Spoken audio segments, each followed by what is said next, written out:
పవన్ కళ్యాణ్ గారి క్రేజ్ అనేది ఇటు తెలంగాణ అయినా, అటు ఆంధ్రప్రదేశ్ అయినా, అటు మహారాష్ట్ర అయినా, కర్ణాటక అయినా ఎక్కడికి పోయినా పవన్ కళ్యాణ్ గారి క్రేజ్‌లో ఇంత కూడా మార్పు ఉండదని ఈరోజు పవన్ కళ్యాణ్ గారి కర్ణాటక పర్యటనకు లక్షలాదిగా తరలి వచ్చిన జనాలను చూస్తుంటే పవన్ కళ్యాణ్ గారి క్రేజ్ ఏందో స్పష్టంగా కనబడుతుంది.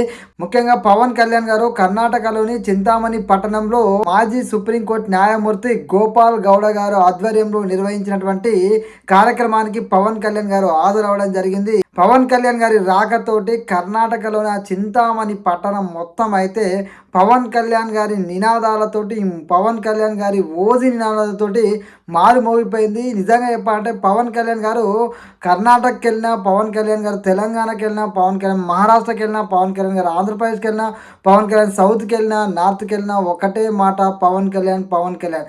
అది పవన్ కళ్యాణ్ గారి క్రేజ్ అంటే. ఎందుకంటే ఈరోజు కర్ణాటకకు వచ్చిన జనాన్ని, ఆయన సభకు వచ్చిన జనాన్ని వస్తే ఎవరికైనా అర్థమైపోతుంది. ఎందుకంటే రూపాయి వంచకుండా లక్షలాదిగా జనాలు తరలి రావడం అనేది నిజంగా పవన్ కళ్యాణ్ గారికి ఒక్కరికే సాధ్యమవుతుంది. ఎందుకంటే ఆయన వస్తున్న విషయము వేరే రాష్ట్రం, అది ఎంత స్ప్రెడ్ చేసినా అంత ఈజీగా డబ్బులు పెట్టి తరలించే అంత కూడా ఉండదు. సో ఆయన కోసం ఇంతమంది రావడం అనేది నిజంగా పవన్ కళ్యాణ్ గారి క్రేజ్ ఏందో ఇక్కడ మనకు అర్థమైపోతుంది. ఒక్క మాటలో చెప్పాలి అంటే పవన్ కళ్యాణ్ గారికి సౌత్ నార్త్ తేడా లేదు. పవన్ కళ్యాణ్ ఎక్కడ అడుగు పెట్టినా జన ప్రభంజనం అంటే కలుగుతుందని స్పష్టంగా అర్థమైంది. ముఖ్యంగా పవన్ కళ్యాణ్ గారు ఈ యొక్క కార్యక్రమంలో అక్కడ కర్ణాటక ప్రజలను ఉద్దేశిస్తూ వాళ్ళ యొక్క భాషను గౌరవిస్తూ పవన్ కళ్యాణ్ గారు దాదాపుగా 30 నిమిషాలు కన్నడంలోనే మాట్లాడడం అయితే జరిగింది. ఈ కన్నడంలో మాట్లాడడంతో ఇక్కడికి వచ్చిన ప్రజలందరూ పవన్ కళ్యాణ్ గారి మాటలకి ఫిదా అయిపోయి పవన్ కళ్యాణ్ గారి ఓజీ నినాదాలతో అయితే సభ మొత్తం దద్దరిల్లిపోయిందని చెప్పొచ్చు. మరొక వైపు కర్ణాటకలో ఉన్న ప్రాబ్లమ్స్ కూడా పవన్ కళ్యాణ్ గారి దృష్టికి తీసుకొచ్చారు.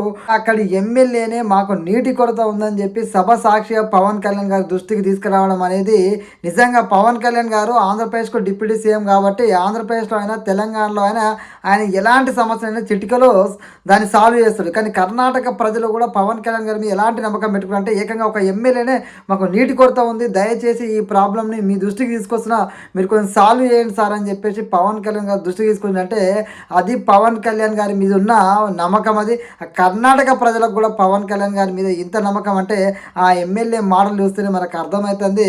పవన్ కళ్యాణ్ గారు కూడా ఆ ఎమ్మెల్యే గారి మాటలకు బదిలిస్తూ ఖచ్చితంగా మీరు ఏదైతే నీటి సమస్యతో బాధపడుతున్నారో ఒక సోదరునిగా ఖచ్చితంగా నా వంతు ప్రయత్నం చేస్తాను, ఒక సోదరునిగా మీ సమస్య పరిష్కారానికి అయితే నేను కృషి చేస్తా అని చెప్పి చెప్పడం జరిగింది.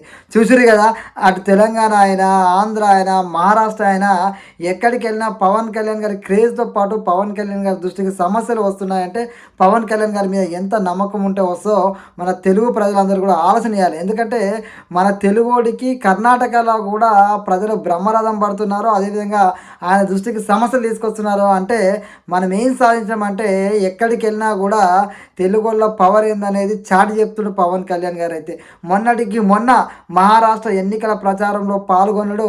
ఆ పాల్గొన్నప్పుడు ఆయన దృష్టికి వచ్చిన సమస్యల్ని కూడా కేంద్రం దృష్టికి తీసుకెళ్ళి మరీ ఆ సమస్యని ఎలక్షన్స్ అయిపోయిన తర్వాత పరిష్కారం చేసిండు.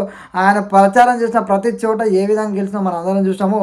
పవన్ కళ్యాణ్ గారికి సౌత్ నార్త్ అనే తేడా లేకుండా ఆయన వెంట జనం ఉన్నారని స్పష్టంగా మనకైతే అర్థమవుతుంది. పవన్ కళ్యాణ్ గారు అటెండ్ అయినటువంటి ఈ యొక్క కార్యక్రమంలో గోపాల్ గౌడ్ గారు పవన్ కళ్యాణ్ గారు ఓటమిలో ఉన్నప్పుడు ఆయన అండగా నిలబడ్డాడు, పవన్ కళ్యాణ్ గారు గెలిచినప్పుడు అండగా నిలబడ్డాడు. కాబట్టి ఆయన కోసం స్వయంగా పవన్ కళ్యాణ్ గారే ఆ చింతామణి పట్టణానికి కర్ణాటకకు వెళ్ళి నిజంగా అక్కడికి వచ్చినటువంటి అభిమాన సందర్భాన్ని చూసి ఇంత అభిమానం నాకు దక్కినందుకు నేను చాలా గర్వంగా ఫీల్ అవుతానని అభిమానులను ఉద్దేశిస్తూ, అదేవిధంగా అక్కడికి వచ్చినటువంటి ఆ ప్రజలందరినీ ఉద్దేశిస్తూ పవన్ కళ్యాణ్ గారు అయితే చాలా పాజిటివ్గా మాట్లాడడం జరిగింది. అదేవిధంగా అక్కడ కన్నడ భాషను కూడా ఆయన గౌరవిస్తూ అర్ధగంటకు పైన మాట్లాడడం జరిగింది. నిజంగా పవన్ కళ్యాణ్ గారు ఎక్కడ అడుగు పెడితే అక్కడ జన సందోహం అయితే కనబడుతుంది.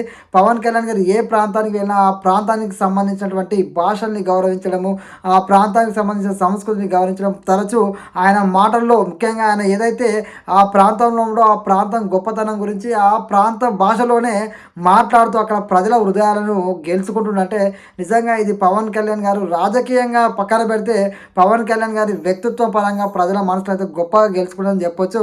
నిజంగా ఏది ఏమైనప్పటికీ తెలుగు రాష్ట్రాలే కాదు ఎక్కడికి వెళ్ళినా పవన్ కళ్యాణ్ గారి క్రేజ్ అనేది శాస్త్రం అన్నట్టుగా స్పష్టంగానైతే అర్థమైపోతుంది. జై హింద్.